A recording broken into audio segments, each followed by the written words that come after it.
안디옥 교회, 한마디로 선교적 교회의 출발, 교회의 새 모델을 제시합니다. 교회는 이런 거다. 교회는 이런 거다. 본질이 이렇다는 것을 멋지게 말해주는 안디옥 교회, 정말 사모합니다. 안디옥 교회의 사역과 안디옥 교회가 세워지는 전후 배경에서 별빛처럼 빛나는 이름이 있다고 그랬죠? 바나바. 거꾸로 해도 바나바. 바나바라는 별빛처럼 빛나는 이름이 들렸습니다. 그는 어떤 사람이라고 그랬죠? 우리 지난주에 착한 사람, 성령과 믿음이 충만한 사람, 최고죠. 우리 모두 다 착한 사람 플러스 믿음과 성령이 충만한 사람 되기를 간절히 축원합니다. 그러면 끝난 거예요. 뭘더 바라요? 바나바를 중심으로 그리스도인, 즉 크리스천이라는 명칭이 탄생됐어요. 그리고 진짜 교회, 선교적 교회라는 안디옥 교회가 바나바의 도움과 헌신으로 세워진 거죠. 교회라는 이름과 크리스천이라는 이름, 이 중심에 바나바라는 한 사람이 있었습니다. 우리의 목표가 됐으면 좋겠어요. 우리 신앙생활의 목표, 바나바. 성령과 믿음이 충만한 착한 사람. 우리의 목표를 삼고 한번 달려가 보면 어떤지요. 하나님께서 진짜 디자인하신 교회를 찾는다면 다 같이 선교신학자들, 성경신학자들 한결같이 꼽는 안디옥 교회 모델이죠. 이게 진짜 교회다 하면서 생겨난 멋진 교회. 이방인을 품고 복음을 전하는 것이 기독교다 하면서 출발한 선교적 교회라고 했습니다. 그 출발 자체는 정말 기도로 연결됐던 베드로와 고넬료라는 유대교, 우리 예루살렘의 교회의 수장과 또 저기 요바에 있는 또 저 끝에 있는 고넬료라는 이 이탈리아 사람 이방인과 기도로 연결돼서 하나님이 맺어줘서 하나씩 탄생이 시작됐고 성령께서 거기서 지독스럽게 개입했고 한마디 한마디를 성령께서 그 말을 주장하셔서 이루신 복음 전파의 현장이 바로 기독교인 거죠. 즉 이왕전하는 거, 나아가서 진취적으로 열심히 전하자라고 출발된 안디옥 교회. 이게 기독교의 본질이죠. 원조가 아닐까 생각합니다. 자, 복음이야 안디옥 교회를 통하여 또 크리스천들을 통하여 막 확장되고 있을 때 교회가 부흥하니 누구는 가만히 있지 않겠죠. 사자로 시작하는 사탄, 마자로 시작하는 마귀. 이들은 절대 가만히 안 있죠. 제일 앞장서서 이제 뭔가를 무너뜨리려고 하죠. 당연히 사탄과 마귀의 공격과 박해는 더해집니다. 갈릴리 헤롯 왕, 갈릴리 분봉왕인 헤롯 왕을 들었으죠. 사도 야고보를 잡아, 요한의 형제 야고보를 잡아 칼로 죽입니다. 이 사람은 헤롯 아그리파 1세라는 사람인데요. 헤롯 왕. 이전에 헤롯 안티파스라는 사람이 세례 요한을 죽였어요. 세례 요한을 죽이고 이 사람의 아들이 바로 오늘 헤롯 아그리파 1세, 헤롯 왕. 그는 야고보를 죽입니다. 아주 가문이 그냥 아버지가 아들이 굵직한 일을 해냈어요. 한 명은 그 구약의 마지막 선지자, 예수 그리스도의 모든 길을 예비한 세례 요한의 목을 딴 사람. 또 한 명은 야고보라는 12사도 중에 한 명의 목을 딴 사람. 가문이 참 훌륭하죠. 3절을 보니까 유대인들도 이 일을 기뻐했다. 그리고 이제 수장 베드로를 잡아 죽이자 뜻을 모으고, 그래서 유대교라는 이 집단과 로마라는 이 정치 집단이 합세해서 기독교를 합작으로 박해를, 핍박을 시작합니다. 로마 정치, 로마 행정, 로마라는 나라와 동시에 유대교라는 이 종교 집단이 기독교를 양쪽으로 누르고 있습니다. 때가 마침 무교절이라, 베드로가 잡혔는데 무교절이라 7일을 기다려야 돼. 무교절 다 끝날 때까지. 중간에 6월절부터 해서 무교병을 먹는 7일 동안 내내 말이죠. 백성들에게 이제 6월절이 막 끝나갈 후에 끌어내 처형을 준비하려고 준비 중입니다. 이제 내일 아침 사형을 당하는 것입니다. 베드로는. 우리 베드로가 그렇게 쉽게 죽을 사람입니까? 명줄이 길어요, 베드로가. 기독교를 향한 로마라는 국가적 박해와 동시에 민족적 박해, 유대인들이 펼치는 이 박해들이 절정에 이른 장이 오늘 12장으로 보면 되겠습니다. 기독교 박해를 위해 유대인들과 민족들이죠. 또 로마 행정가들이 절묘한 결탁을 이루고 있습니다. 기가 막혀요. 되게 속상하죠. 세상이 누르고 있고 또 민족적으로 누르고 있고 참 고통 속에서 어떻게 할지 모르는 교회들이 나아갈 바가 아닌가. 거기서 그럼 어떤 일이 벌어지는지. 그럼 죽을까요 여기서? 일로도 갈 수 없고 저쪽으로도 갈 수 없는 상황이에요. 우리가 말하는 진토의 악랄이에요.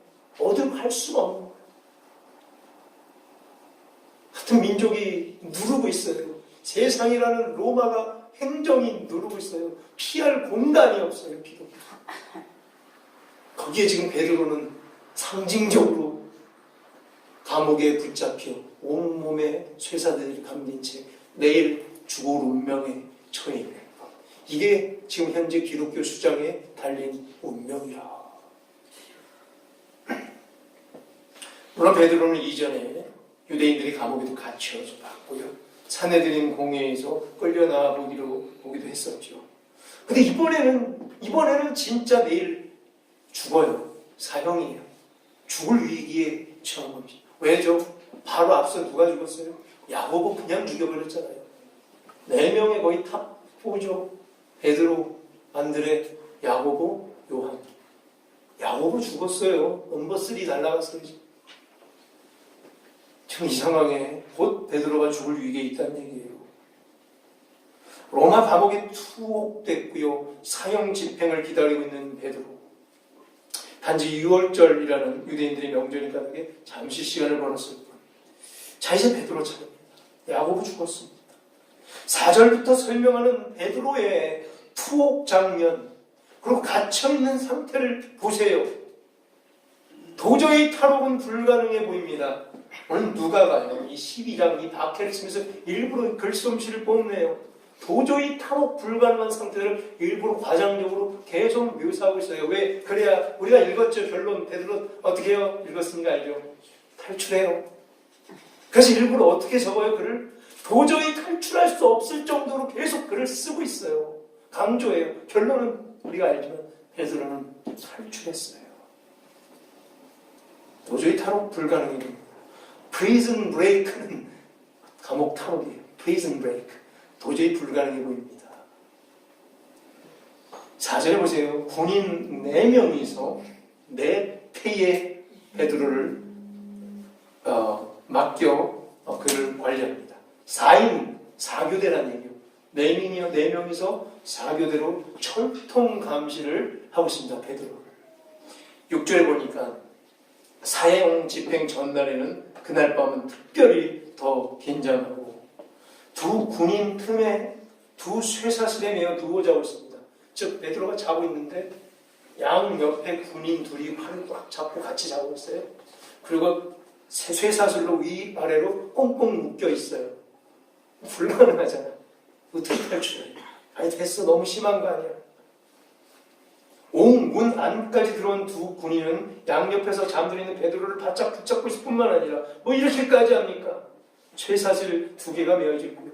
문 바로 밖에서 또 파수꾼들이 옥을 단단하게 지키고 있습니다. 계속 뭘 얘기해요? 불가능해요. 탈출은 10절에서 보세요. 6절의 첫째 파수꾼 이외에 뭐예요? 둘째 파수꾼이 좀 더 떨어진 곳에서 둘째 파수꾼이 바로 지키고 있어요. 즉 못 도망가요. 그리고 시내로 통하게 되는 이 마지막 관문에는 또 문도 쇠문이 잠겨져 있다고 합니다. 이 느낌이 팍팍하죠. 한마디로 도저히 탈옥은 불가능하다. 저자 누가도 이것을 계속 강조해요. 일부러 탈옥은 도저히 불가능하다. 자, 우린 이미 알아요. 베드로는 탈옥에 성공합니다. 즉 불가능한 일이 일어났다는 거예요. 우리도 우리 인생 알고 읽어볼까요? 성경 읽는 게 재미있잖아요. 12장 읽는 도중에 이렇게 베드로 죽겠구나, 내일 죽을래나 하고 있지만 빨리 넘겨보면 베드로가 탈옥하잖아요. 그리고 이 본문 이미 알아요. 우리가 이미 안다면 희망을 잊는 거잖아요. 우리도 똑같지 않을까? 지금 내일 죽을 운명에 처하신 분 계십니까? 난 내일 죽겠구나. 난 지금 당장 살 맛이 없구나. 버티세요. 어떤 일이 벌어질지 알겠습니까? 탈옥이 불가능해요. 우리 몸을 꽁꽁 묶고 있어요. 베드로 교회의 상징이에요. 교회를 잡아왔어요. 양옆에서 지키고 있고요. 꽁꽁 묶고 우리를 결박시켜 놓은 상태예요. 우리 모두가 결박당해 있어요. 세상에 결박당해 있어요. 뭐에 지금 속박당해 있죠? 지금 뭐에 묶여 있어요? 지금 뭐가 그렇게 우리를 지금 괴롭혀요? 우리에게도 기적이 일어날 줄로 믿습니다. 우리가 쓰는 이루고 있는 이 성경 말씀 빨리 넘겨봅시다. 결말이 어떻게 될지 빨리 넘겨보세요. 빨리 미래로 가죠. 어떻게 됐을지 궁금해 죽겠어요. 저도 정말 궁금해요. 우리 부성교회 너무 궁금해요. 어떤 기적이 우리에게 펼쳐질 것이고 어떤 희망이 우리에게 있는지를 너무나 궁금해서 미치겠어요. 빨리 가봅시다. 한 10년 후쯤 우리 뭐 하고 있을지 기대합니다. 10년을 우리가 어떤 모습으로 멋지겠을지. 성령께서 살아계시고 하나님께서 기적으로 우리를 반드시 인도할 줄로 믿습니다. 우리 멋지게 전도하고 있을 것이고 멋지게 다음 세대를 키워내고 있을 것이고 또 열방을 향하여 공동체의 힘을 모을 것이고 지역사회를 섬기는데 열심히 뛰고 있는 우리 부성교의 모습이 보이십니까? 오늘로 이 베드로가 꽁꽁 묶여있는 이 현장 앞에서 저는 우리 부성교회의 희망을 봅니다. 본문의 주제가 바로 한마디. 본문의 핵심은 뭐냐면 베드로가 탈옥에 성공하다예요. 12장. 베드로가 탈옥에 성공하다. 그 자체로 기적이죠. 불가능이라는 얘기를 이 누가는 계속 하고 있어요. 유대교의 공덕과 로마의 행정적인 합작품으로 꼼짝없이 묶여졌던 베드로 탈옥에 성공하다. 우리도 성공한다는 얘기예요. 이 말씀 볼 때는 적어도 그렇게 묵상하고 세상으로 나아가야 돼요. 우리도 성공할 줄로 믿습니다. 우리도 탈옥에 성공할 줄로 믿습니다. 우리를 꽁꽁 묶어놓고 있는 팔다리를 묶어놓고 입을 막고 있는 이 세력부터 우리는 탈옥에 성공할 줄로 믿습니다. 탈옥에 성공해서 가보니까 12절에 이랬구나. 무슨 일이 벌어지고 있었어요? 왜 탈옥에 성공했어요? 여러 사람이 거기에 모여 기도하고 있더라.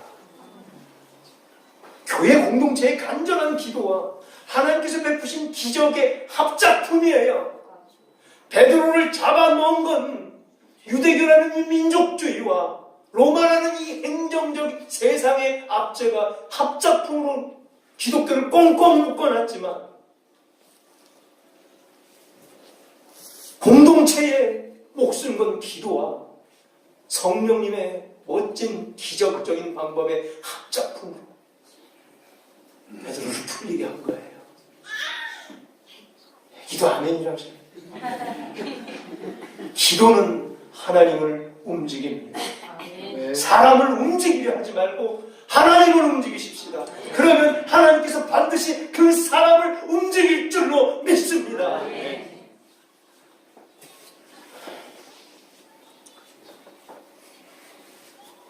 마찬가지로 우리도 간절히 움직이고 싶은 사람 저도 있었어요.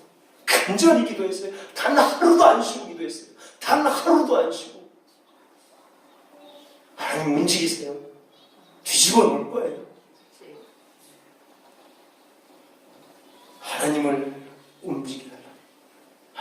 사람을 움직여 줄 줄로 믿습니다. 여기서 우리 두 가지 묵상할 수 있어요. 하나는 5절에서 보여지는 교회의 진짜 간절한 기도, 또 하나는 베드로를 건져내신 하나님의 기이하신 방법. 하나는 기도, 하나는 기적. 이 두 개가 희망을 만들어냅니다. 성도들은 기도했고 주의 천사가 나타나 탈옥이라는 기적을 만들었고, 기독교는 기도와 기적으로 박해와 핍박을 이겨내는 종교라고를 설명하는 거예요. 앞에 기독교에 대해서 설명했죠. 크리스찬이 누군지를, 그다음에 교회가 뭔지를 안디옥교회를 필두로 이제 기독교와 크리스찬과 교회는 어떤 단체라는 것을 12장에서 증언하고 있는 거예요. 교회는, 기독교는 기도와 기적의 방법으로 당하는 핍박과 박해를 이겨내는 종교라는 것을 말해주고 있는 거예요. 기도는 기도와 기적을 여기까지 붙잡고 2000년의 역사를 관통해서 여기까지 왔어요. 기도의 방법으로, 그리고 수천 년 동안 기적의 방법으로 복음이 우리나라까지 도착했죠. 토마스 선교자가 대동강변에 내리자마자 목폐임을 당하는 언더우드 선교사, 각각 선교사들이 복음을 부렸던 순간순간, 이제 120~130년 지난 우리 대한민국 여기까지 자라게 된 거예요. 우리가 이제 빚진 자 되어 할 일이 태산인 거죠. 빚진 자로서 이제 우리는 뭘 해야 될까 고민하며 이러한 방법으로 서보자는 거예요. 기독교가 뭔지, 진짜 크리스찬이 뭔지, 교회는 뭔지, 말씀 앞에서 우리 진짜 솔직한 크리스찬, 진짜 하나님이 인정한 교회 되기를 간절히 축원합니다. 그럼 하나님께서 반드시 쓰실 거예요. 쓰실 거예요. 결국 기독교 수장 베드로를 처형할 계획이 수포로 돌아갑니다. 자, 베드로는요, 아까 명줄이 길었다고 했죠. 여기서 순교할 인물이 아니에요. 아직 할 일이 많이 남았어요. 우리가 알다시피 베드로는요, 30년 후에 오늘 탈옥해서 베드로 전서와 베드로 후서를 써야 했기에 여기서 아직 죽을 사람이 아니에요. 이 사람 아직 여기서 죽을 사람 아니에요. 30년 후에 베드로 전서 후서를 써야 해요. 그의 모든 일대기를 모아, 그의 신학적 모든 견해를 모아, 그의 수많은 실패를 모아 탄생한 베드로 전서, 베드로 후서. 베드로는 기도의 동력자들을 오늘 방문했죠. 그들에게 감사를 전합니다. 그들을 격려하고 다른 곳으로 잠시 피신합니다. 이후에 18절을 보니까 베드로의 탈옥 때문에 지금 로마 또 유대인들 난리 났죠. 헤롯과 군인들은 심하게 소동하고 있습니다. 아무리 찾아도 베드로가 보이지 않아요. 말도 안 돼요. 어떻게 그래? 이 말도 안 되는 일 좀 우리에게 벌어졌으면 좋겠어요. 우리가 툭하면 말도 안 돼. 그래요, 말도 안 되는 일이 벌어질 거예요. 그렇게 꽁꽁 묶어 놓았고 철통 보안을 해보았지만 베드로는 감옥에 보이지 않습니다. 애꿎은 군인들과 파수꾼들만 처형당합니다. 여기서 폭군인 헤롯, 박해자 헤롯의 최후를 언급해야만 하겠습니다. 헤롯 어땠어요? 많은 사람으로부터 추앙받았고 심지어 신적인 존재로 추앙받습니다. 많은 사람들이 헤롯은 신이래요. 헤롯에게 잘 보이려고 아부를 떱니다. 20절에 보세요. 헤롯이 노여할까봐 이 폭군 헤롯 앞에서 쩔쩔매고 있는 두로와 시돈 사람들의 모습도 보입니다. 22절 보세요. 헤롯이 크게 연설하고 있는 장면에서 백성들은 크게 아부를 떱니다. 와, 이것은 신의 소리요 사람의 소리가 아니라, 헤롯이 한마디 하면 와, 신의 소리다. 아부를 떨고 있어요. 그래요. 사람들로 하여금 신으로 추앙받았어요. 그래요. 헤롯은 그래서 교만의 끝을 달릴 수밖에 없어요. 박해자 헤롯은 신적 존재로 추앙받고 있는 동안 기독교는 박해로 심히 고난받고 있습니다. 누구는 신이라 불려있고 누구는 기독교인들은 처절하게 도망다니며 핍박과 박해, 죽음 속에서 목을 내놓고 복음을 전하고 있습니다. 하나님이 그대로 보시겠습니까? 이 가짜 신 헤롯을 어떻게 해야겠습니까? 당신의 백성들과 기독교의 공동체들과 교회들은 신음하며 도망다니며 유린되고 핍박당하고 죽임당하고 있고, 하나님이 그냥 계시겠습니까? 이 장면 보시고 우리 담대해지십시다. 하나님이 우리를 보시고 그냥 가만히 계시겠습니까? 그냥 가만히 계시겠습니까?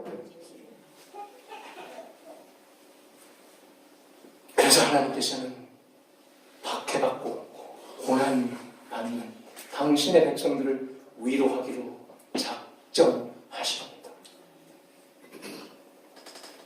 우리 부속교회를 불쌍히 여기시고 신원하시고 갚아주시고 위로하시려고 작정하신 줄로 믿습니다. 그건 우리 죽습니다. 하나님 그냥 우리 이렇게 죽이실 거 아닌 거 알잖아요. 희망 붙잡으십시다. 그래서 하나님께서는 헤롯을 죽이십니다.